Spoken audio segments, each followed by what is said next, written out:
Hanımlar beyler, Raskas'ın yeni bölümüne hepiniz hoş geldiniz. Burada Nostradamus'un tırt kehanetleri yerine İsmet Lokay'ın gerçek kehanetleriyle baş başasınız. İsmet hoş geldin. Bu gerçeklik neye dayanıyor Okay? Kehanetlerimizin Valla gerçekliği. az kalsın geçen hafta söylediğim Haas kehanetine... İstediğim yere hemen seni. tabii az kehanetine hemen geliyorduk az daha. Sıralama turlarında dördüncüydü değil mi Magnus? Yanlış hatırlamıyorum. Dördüncüydü. Öyle ki ya direkt aklıma sen geldin. Sky'da arada bir Sky'a geçiyordum. Senin sayende öğrendiğim yöntemle ben de Esport'tan izliyorum artık. Ama arada Sky'a geçtim. Yöntemi söylemeyin başımız belaya girmesin. Crofty'nin dili sürüştü. Dedi ki şu an pistteki en hızlı Mercedes motorlu sürücü K-Mac dedi. Aklıma direkt sen geldin. Gönlünden mi geçen de artık sadece naif bir dil sürüşmesi miydi? Ondan emin değilim tabii ki ama direkt bu konuya girelim istedim. Vallahi şimdi ben geçen hafta böyle bir kehanette bulundum ama ya çok uzak değil gibi geldi bana hep. Ve öyle olmaya da devam edecek bu haftadan sonra. Gene de tabii çok gerçekçi olduğunu söyleyemem ama sezonun bir yerinde illaki birisi yarış dışı kalacaktı yani sonuçta. Evet. Ama oradan şimdi istatistik kısmına hemen girmeyeyim. Yarış dışı kalmamalar vesaireler çok ilginç bir hafta sonu yaşadık gerçekten. Sezonun herhalde en iyi Geleceğim yarışıydı. oraya. Evet, en iyi yarışıydı. Geleceğim oraya. Şimdi girelim istiyorum. Sana şunu sormak istiyorum. Charles Leclerc'in bu hafta sonu kaza yapmadığı bir seans var mı yarış haricinde? Ben biliyorsun istatistiğe merakımdan dolayı yarışlarında sonrasında bir dökülsün rakamlar, sayılar diye bekliyorum. Aradım tabii böyle çok niş sayıları, istatistikleri maalesef bulamıyorsun. Ama hani gönül gözümle, gönül yorumumla yapacağım yorum, gönül farkındalığımla yapacağım yorum. Tarihte 24 saat içerisinde 2 DNF bence yoktur. Yani gerçekten olmayabilir yani. Ya çok inanılmaz. Ya bu arada şöyle şimdi yarışa geçmeden giriyoruz gene her haftaki gibi de Leclerc'in zannediyorum bir problemi var abi. Yani bu çok konuşuyoruz bunu. Yarışçıların, pilotların elinde bir şey olmasıyla ilgili. Yani Leclerc'in elinde bir şey var mı yok mu şu anda? Yani bir hedefi, bir ultimate goal var mı bilmiyoruz. Dolayısıyla sıralama turları diye özür dilerim. Antrenman turlarında yaptığı kazaya baktığın zaman sanki çok rahat bir şekilde kurtarabilirmiş gibiydi ya. Evet. Sınırları zorladığı için yaptığı, yani aslında kontrolü kaybetmekten ziyade aracın ayarların sınırını zorladığı için bu kazayı yaptığını açıkladı. Dolayısıyla sanki hani bile bile Lades'le biraz daha yakın. O yüzden kurtarabilirmiş gibi durdu bence. Ama bu zaten en istenmeyen şey değil mi? Yani aracın hem motoru, işte hem aerodinamiği, bütün setup'ı bir şekilde yetersiz hissettiriyor sürücüye ki sınırları zorlamak zorunda kalıyor. Senin çok güzel bir şey söyledin, aklıma bir şey getirdi. Dedi ki Leclerc'in bir sorunu var gibi diye lafa girdin. Deniz Göktaş, çok sevdiğim yeni nesil bir stand-upçı, yeni stand-up'ı da YouTube'a düştü ve kahkahalar içerisinde izledim. Cem Yılmaz'ın ilk bir tat bir dokusu düştüğünde o heyecanı yaşamıştım. Onu hatırlattı bana. Çok güzel bir şakası var. Diyor ki şimdi seçim malum, siyasete girmemeye çalışıyoruz ama biraz da mecbur kalıyoruz değil mi gündemle? Şakası da şöyle bir şey söyledi. Ya arkadaşlar diyor, hani genel olarak az çok buradaki herkesin seçimin nasıl bitmesiyle ilgili bir fikrim var diyor. Ve umarım öyle biter ama diyor bir yandan da diyor ben 20 senedir diyor her şeyin sorumlusunun, hayatımızda ters giden her şeyin bir problemi olduğu gerçeğiyle de çok barışmıştım diyor. Şimdi onu çözdükten sonra diyor çok fazla sorunla karşılaşacağız diyor ya, dolayısıyla tek sorunumuz olmadığını fark edeceğiz. Sanki böyle kalsa mıydı ki diyor. Şimdi senin dediğin gibi Leclerc'in bir sorunu araç. Evet, aracın birçok komponenti, ayarı vesairesi, motoru, aerodinamiği vesairesi, kurallar. Tamam, takımdaki uyumsuzluk. Bunlar bir şekilde çözülse acaba bütün dertler bitecek mi? Ben biraz oralara artık geliyorum. Yani bilmem anlatabildim mi? Charles'ın pilotajıyla ilgili sorular da sanki akıllarda artık yer buluyormuş. Şöyle girizgah yapayım buna. Sen tutuklanmanın kıyısından döndükten sonra şöyle devam etmek istiyorum. Şimdi burada bir problemden bahsederken Leclerc'in pilotajı ile ilgili bir problemden bahsetmiyorum. Yani şu anda sanki pist üzerinde 2 tane pilot var. Bu mental problemi yaşayan. Çok ilginç gelecektir sana bu söyleyeceğim ama birincisi bence Lewis Hamilton. İkincisi de Charles Leclerc. Bunların problemleri çok farklı, ikisi de birbirinin. Yani aslında aynı. İkisi de araçtan şikayet ediyor ama Leclerc'inki biraz daha farklı. Geçen sene sanki şampiyonluk yarışının içindeymiş gibi olan bir araçtan sonra şu anda bu aracın içinde olmak ona biraz duygusal olarak zarar veriyor gibi hissediyorum. Yani Olabilir. sanki kafası tam olarak yarışta değilmiş gibi hissediyorum. Dolayısıyla bu hataların kurtarılabilir olacağı bana buradan geliyor. Yani Evet. bu hissiyatım bundan kaynaklı aslına bakarsan. Hamilton'da da tamamen bambaşka bir şey var. Onda sürekli sanki oluyormuş gibi olup olmayan bir şeylerin hayal kırıklığı devamlı. Dolayısıyla burada bence şu anda pistte 2 tane mental problem olan isim var. İkisi de bambaşka şeylerden kendilerine göre. Bir tanesi hala şampiyonluğun kendinden çalındığını düşünürken bir tanesi hala şampiyon olabileceğim mi diye düşünüyor. Dolayısıyla burada istikbal Leclerc'tedir şakamı hala desteklerken bir taraftan da bu zengin çocuklarının spordan uzaklaştırılması gerektiğini hala düşünüyorum. Konuyu nasıl bağladın buraya acaba? Çok merak ediyorum. Hayır, yani sen bu bağlantıyı bir şekilde yaparken, buraya gelecek. sen bu bağlantıyı yaparken o sırada İsmet'in beynindeki Homer Simpson yani böyle tek çalıyor. Ya şöyle, Hamilton'da Leclerc'in benzeştiği noktaya katılmakla beraber tek bir fark var. Hamilton bu konuda da çok deneyimli. Yani araçla ve takımla ilgili hayal kırıklığı hususunda. McLaren'dan Mercedes'e geçme hikayesi, bu kariyerin başında işte 1 puan farkla şampiyonluk kaybettiği seneler. Yani bunlar deneyim dediğimiz şey. Bunların totali zaten deneyim dediğimiz şey. Şu anda da yani evet, takımla ilgili çok büyük bir hayal kırıklığı olmasına rağmen en sevdiği yerde suyun öte tarafında yarış öncesi o işte Drivers Parade'de, yani o klasik arabaların üzerindeyken gayet güzel beatine ritim tutarak keyfi yerinde takılıyor. Ki yarış sonunda da çok mutluydu bu arada. Yani bu araçtan bunu beklemiyordum dedi. Bir yandan da tabii şey de var. Reputasyon yönetimi de var. Yani ben iyi bir sürücüyüm. Bu araçla 6.'lık çıkardım. Daha ne yapayım benler var. Dolayısıyla süreç yönetiminde kesinlikle Leclerc'in önünde. Orada hakkını yemem. Ama bu hayal kırıklığının süresi, bu istikbale varmanın boyu uzadıkça bu psikolojik baskı artacak. Sanki saçmalamalar da artacak gibi duruyor. O konuda da sana katılıyorum. Ben üzerine psikolojik baskı üzerinde psikolojik baskı olduğunu düşündüğüm bir isme geçmek istiyorum buradan. Aslında bu hafta kazanamasaydı daha da büyük bir yük binecekti üzerine. Max Verstappen'in sıralama turlarıyla başlayan talihsizlik diyeyim hadi. Evet. Leclerc'in kazasıyla tur atamamış oldu. Kendi de ilk turunda bir hata yaptı. Perez pole pozisyonunu aldı. Yani şunu düşündüm ben açıkçası. Perez buradan bir galibiyetle çıkarsa, yani Verstappen'i çok geride bitireceğini düşünmüyordum tabii ki. Ama Perez buradan bir galibiyetle çıkarsa Verstappen üzerine iyice bir baskı ve yük binecekmiş gibi düşündüm. Ama hiç öyle olmadı. Müthiş yönetti süreci. Aynı zamanda şu da var. Bence bu sene geçtiğimiz seneki gibi kusursuz bir sürüşü yok Max'ın da. Bilmiyorum buna katılır mısın ama bundan mütevellit ben biraz Perez'in daha fazla yük bindireceğini düşünüyordum üstüne ama dediğim gibi tam öyle olmadı. 9. sıradan geldi ve yarışı kazandı Max Verstappen. Yalnız burada bir şey daha söylemek istiyorum sana bırakmadan evvel. Eskiden hatırlarsın Red Bull Mercedes'e ters lastik stratejisi uygulardı. Bu sefer kendi içlerinde yaptılar bunu. Perez'e yaptılar. Çok ilginç geldi bana. İlginçliğe ilk yorumun, Max'ın kredisini, hakkını verdiğin, teslim ettiğin noktadan başlamak istiyorum tespitimi. İlginçlik tespitime. Hak veriyorum sana, ya katılıyorum, özür dilerim. Max geçen seneki gibi serin kanlı bir sürüş, işte o söylediğim şampiyon sürüşünü yapamıyor dedin, haklısın. Çünkü gerçekten bir tehdit var ortada bu sefer.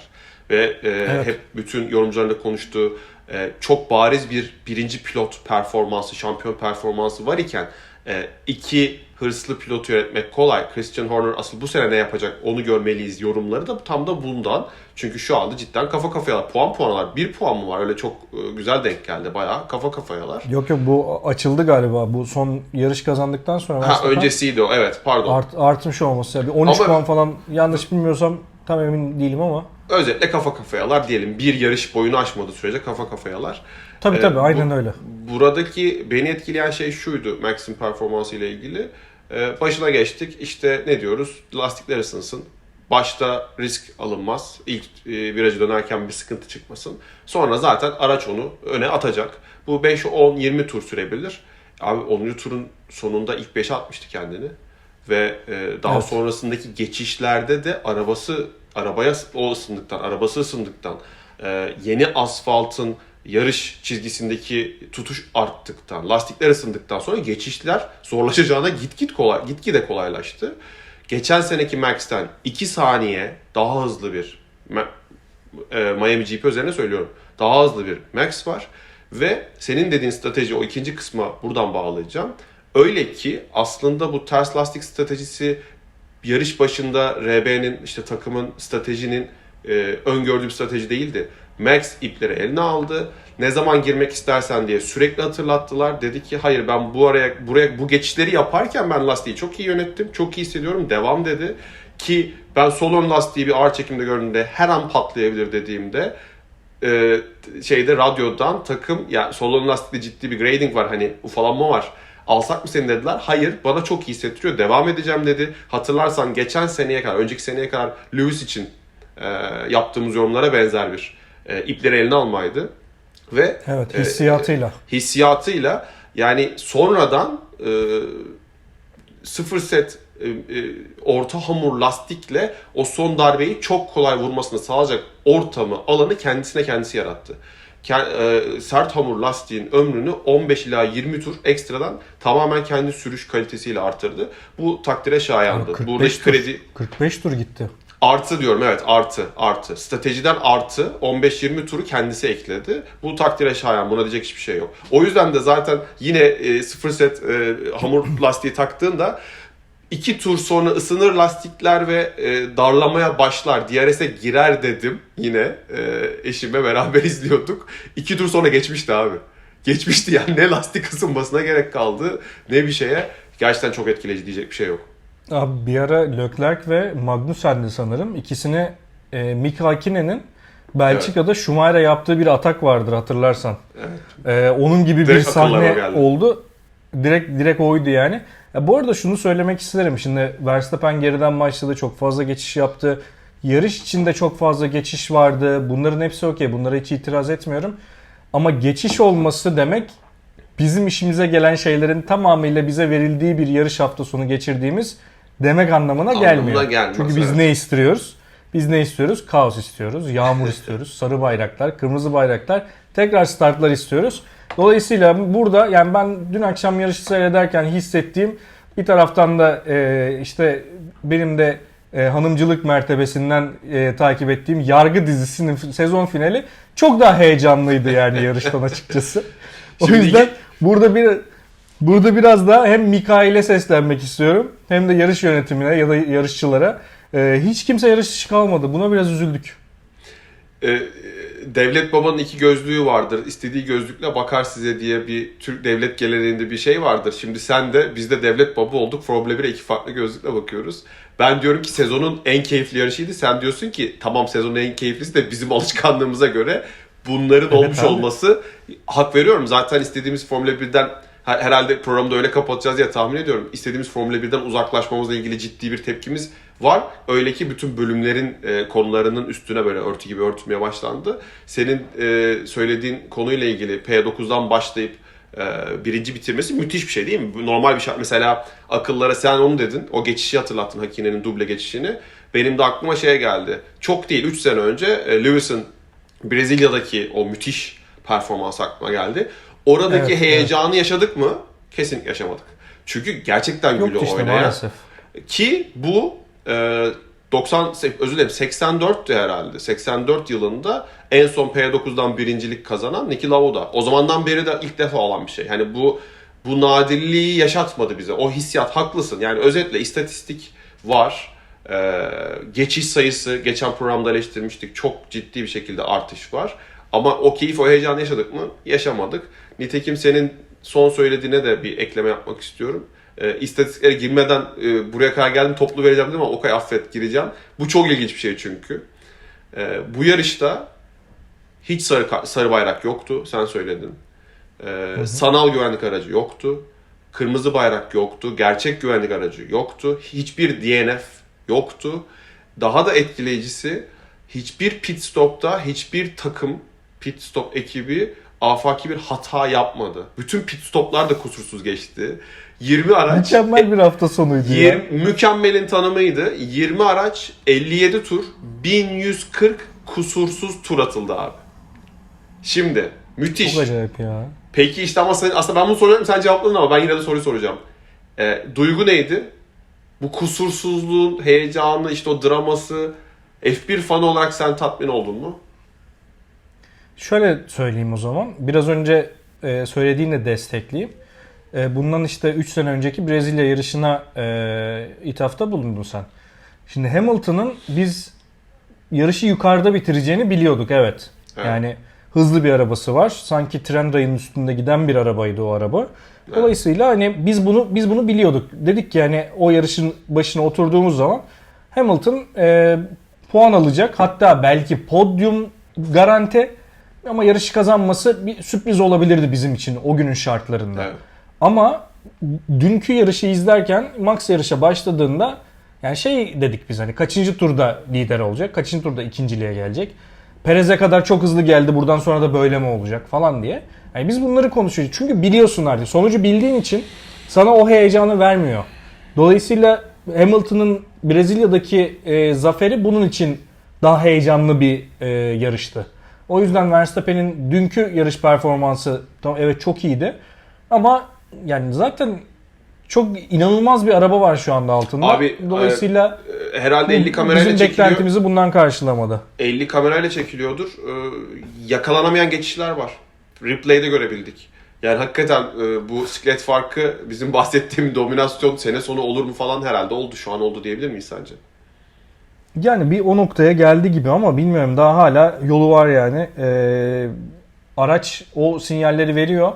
Ama biz yine de en azından iki pilotun birbiri arasındaki çekişmesini görmek istiyoruz. Çünkü şu anda Formula 1'e zarar veren şeylerin aksine Perez inanılmaz bir keyif katıyor. Çünkü seneler evvel Max Verstappen'in, seneler evvel dedim ya, bundan çok kısa bir süre önce, 2 sene önce Hamilton'a yaptığı şeyi, Geçen sene.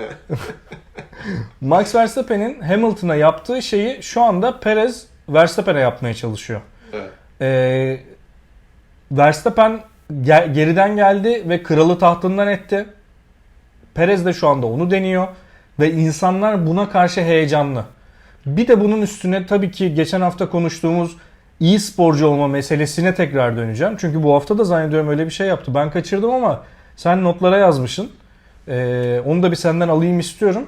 Dolayısıyla böyle olması insanların Perez'e karşı daha büyük bir sempati içinde olması durumunu getiriyor şu anda.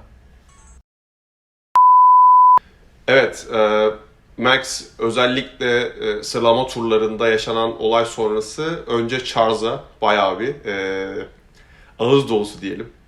Gani gani, bol bol iyi dileklerini iletti radyoda. Bu çok normal. Adrenalin, rekabet vesaire. Sonra da takıma devam saydırdı. Christian onu tamamıyla susturdu. Tamam, gel konuşuruz dedi ve yüksek ihtimalle bir şey de konuşmadılar. Ayarlarla ilgili miydi, lastikle ilgili miydi onu yakalayamadım. İkisinden biriydi. Ama her ilk fırsatta, ya maalesef hep Hamilton örneği verdiğimiz için de arkadaşlar, bizi izleyen sevgili dostlarımız affetsin. Çünkü biz yıllarca bu dominasyonu izledik ya, Lewis'i. Hep oradan pay biçiyoruz. Yani en ukala olabileceği, en kibirle dolabileceği dönemdeki 7 kere dünya şampiyonunun kariyeri gözümüz önünde cereyan etti değil mi bu şampiyonlukları? Onunla karşılaştırdığımızda en kötü günlerde bile bir tepki gösterip hemen sonrasında özür dileyip neyse çalışacağız, üzerine konuşacağız, kusura bakmayın deyip devam eden bir spor ahlakı ya da etiğiyle diyelim ilerledi. Belki de takımla ilgisi olmasa bile ve belki de tarihin en dominant araçlarından birini vermiş olan o takıma her fırsatta giydirmek ve sonra en azından belki arkada oluyorsa da bizim de duyabileceğimiz şekilde, biraz da bu reputasyon yönetimiyle de ilgili bir şey oluyor. Özür dilememek ya da anın öfkesine, heyecanına, adrenaline vermemek biraz kırıcı oluyor. Hiçbir şey değilse fanların gözünde kırıcı oluyor diye düşünüyorum. Şimdi bundan hemen geçeceğim çünkü Yani aslında çok daha fazla şey var Bir de tabii geçen de. hafta bunu çok konuştuk, evet. Evet evet, bir Twitter'da bir şey geldi önüme abi. Bu konuda aynı fikirde olduğumuzu düşünüyorum ama tabii ki yine biz şeyiz, hani kimse dokunulmaz değildir, eyvallah. Eleştirinin haklı yanları da vardır tabii ki ama Emre Tilev'i biliyor musun bilmiyorum. Biliyorum, Emre Tilev biliyorum. Serhan Acar'a bir yorumda bulundu, bir eleştiride bulundu. Hani Serhan Acar Formula 1'in bir numarası ama işte yorumcu değil, yorumcu işte spiker değil, sesi çatlıyor bilmem ne falan diye böyle hiç gereksiz bir yorumda bulundu. Ben bununla ilgili şunu söylemek istiyorum. Yani bu insanların kendilerinin de başına gelen şeyleri diğer insanlara yapmasını, her sporun ayrı dinamiğinin olduğunu farkında olmaması gibi şeyleri göz önünde bulundurmadan yorum yapmasını asla kabul edemiyorum. Serhan Acar tabii ki çok sevdiğimiz ve Emre Tilev'in de doğru olduğu, doğru söylediği yerler olmasına rağmen adamın o sesinin gitmesi heyecandan kaynaklı. Yani bir tane yarış anlatırken videosu var, izlemişsindir muhakkak. Ve Tabii ki, yerinden kalkıyor, ayaklanıyor, sandalyeyi tutuyor falan. İnanılmaz yani. Biz Hani onu Raskas biz hesabımıza öyle seviyoruz paylaşmıştık. bunu. Tabii ki, tabii ki. Evet, biz bununla seviyoruz bu sporu. Bununla ilgili bir de şunu da söylemek istiyorum. İnsanların artık kendi kişisel şeylerini bir kenara bırakması lazım ya. Ben hatırlıyorum D Smart'taydı sanırım. Formula 1 bir dönem yayınlandığında Emre Tilev'e bir yarış verdiler. Sonra küfür kıyametle insanlar isyan ettiği için Serhan Acar'ı geri getirdiler. Ondan bir kuyruk acısı var diye tahmin ediyorum. Bu kişisel yorumum, kimse kusura bakmasın ama bu böyle yani. Serhan Acar, yani bir de çok ağır yorumlar yapıldı. Bunlardan bir tanesi Emre Tilev'in FIA yerine FIFA demesi, sektör yerine sekman demesi, işte Williams'a Mercedes diyor, Ricardo'ya Ricciardo diyor falan, hani daha neler yani bir yarış anlattı ve olabilecek her kötü şeyi yaptı yani. O yüzden bunu burada dile getirmek istedim. Yani Twitter'da yazmıştım, aklımda kalmasın diye burada da söyleyeyim istedim yani. Bir de sözü sana bırakacağım. İki yeri bağlayıp Jackie Stewart'ın hafta sonu yaşadığı Roger Federer faciası ya. Herif çok yaşlanmış. Kimse sallamadı ya. Kimse sallamadı. Güvenlik falan böyle yapıyor. Geri çekiyor. Sen dur bir dakika. Amca, dede. Çok kötüydü ya. Roger Federer de hiç sallamadı. O da tanımadı. Yok, hatırladı da yani neyse, onu bir kenara park edelim. Emre Tilev hususunda ben de iki kelam etmek istiyorum müsaadenle. O çıkışında şimdi baştan söyleyeyim, Serhan Acar Sevenler Derneği de beni linç edecek ama olsun diye cümleye başlıyorsan, ki öyle başladı, sen de o zaman o an Etkileşim Kasanlar Derneği Başkanlığı'nın bayrağını en önde sallıyorsundur derim ben. Birinci diyeceğim yorum bu. Kesinlikle öyle. Başka hiçbir açıklaması yok. F1 hype durumda, hep konuşuyoruz, F1 popüler. Z kuşağı genç arkadaşlarımız arasında çok popüler. Hiçbir zaman bu ülkede, dünyada bu kadar popüler olmamıştı. Kenara atılanların da biraz dikkat çekmeye, ilgiye, izlenmeye ihtiyacı var diyorum. Ben sadece bunu söylüyorum. Ben yaşım gereği de hatırlıyorum. Emre Tilev, İlker Yasin'in veliaht olarak İlker Yasin tarafından koltuk bırakılarak futbol maçlarının anlatımına verilmişti. O zamanlar Star verirdi Şampiyonlar Ligi'ni. O tüylerimiz diken diken eden marşın açılışı sonrası ne isimleri, ne oyuncuları, ne takımları katlettiğini de iyi hatırlarım. Ben onun sesini kısıp maç izledim de çok hatırlarım. Yani hiç onu geçelim. Şimdi onu söyleyecektim ya. Millet televizyon sesini kısıyor. Sesini abi kısıp başka kanaldan açıp maç izleme, biz onların sayesinde böyle çözümler ürettik ki internet yok arkadaşlar, öyle söyleyeyim. Saçma sapan çözümler, radyoyla eş zamanlama bilmem neler falan. Geçelim onları. Bir şey daha ekleyeceğim abi. Şunu söyleyeceğim abi, çok özür dilerim. Şampiyonlar Ligi demişken Şampiyonlar Ligi Sabri Ugan'dan dinlenir. Bunun altını çizerek tekrar belirtmek istiyorum yani. Bir de başka bir şey, zamanın ruhunu yakalayamamak da var bunun içinde. Zamanın ruhu maalesef zamanın gerçekliği, modern dünyanın çalışma ortamı bambaşka şeyler istiyor bizden. Versalite yani çok yönlülük deniyor. İşte multitasking, çok fonksiyonluluk deniyor. Maalesef bir işi çok iyi bilmek yetmiyor. Spikerlik denen şey, evet, çoğu TRT kökenli, çok saygı duyduğumuz büyüklerimiz, Allah rahmet eylesin, Gani toprak nur içinde yatsın, Halit Kıvanç ekolü. Hepsi harikalar, başımız üstünde taçlar. Ancak sadece diksiyon bilmek, isimlerin telaffuzunu Türkçe'ye en yakın şekilde yapmak yetmiyor. Serhan Acar kendisinin de söylediği gibi bir numaralı isim. İlk akla gelen isim diyelim, değil mi? Bu spora senelerini vermiş, motor sporlarına senelerini vermiş, federasyon genel sekreteri, F1 organizasyonlarında bulunmuş. F1 yayıncılığıyla ilgili sadece bir hafta önce telefonu çalarak apar topar gitmiş. Hindistan'da F1 yayıncılığını bir haftada adamlara öğretmiş, yayıncılığı da gözetlemiş, eğitmiş adamdan bahsediyoruz. Yetkinlikle saygı duyuyoruz, başka hiçbir şey yapamayız. Bu yetkinlik bir donanım ve deneyimle beraber geliyor değil mi? Ve bu donanım ve deneyim olmadan artık spikerlik, diksiyon bilmek o işi yapmaya yetmiyor. Allah kahretsin, kamera yine kapandı. Çok güzel bir yerde. O yüzden modern zamanlarda yetkinlik, deneyimin üzerine bu işler yapılabiliyor. Maalesef sadece spikerlik diksiyonuyla, hele ki bu yine modern zamanlar internet çağında izleyicinin bu kadar yetkin, bilgili, donanımlı olduğu sürede onlara yetmek için Serhan Acar olmak gerekiyor. Kusura bakmasın kendisi deyip toparlayayım, uzattım, affet. Jackie Stewart dedemiz çok tatlı, bayılıyorum ben ona. Hem tarzından dolayı, senelerdir gelen tarzından dolayı, hem de biraz özellikle son dönemdeki renk seçimi, Rolex ne denir, temsilcisi, ambasadörü olduğu için Federer'e ulaşamayınca, ekselanslarına ulaşamayınca Brundle dur dedi.